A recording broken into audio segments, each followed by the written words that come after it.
how to fix Discord error codes 50012. So if you want to fix error codes on your Discord 50012, then what you need to do is first you need to open up your Discord. You need to just simply go and log out of your account.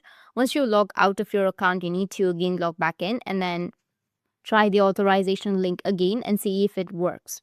If not, it might be that you are signed in to the wrong Discord account. So we'll switch to the correct one that has access to the server or bot. Next, it might also be due to the bot permissions. So if you're trying to invite a bot, make sure that you are the server owner or the admin. Also, sometimes the error appears only on a browser. So you can switch to your desktop app, or if you are using your mobile app, then switch to your Discord desktop. And lastly, if nothing fixes your issue, it might be the external app or the bot. So go ahead and contact the bot developer to verify the app is configured correctly on Discord's developer portal.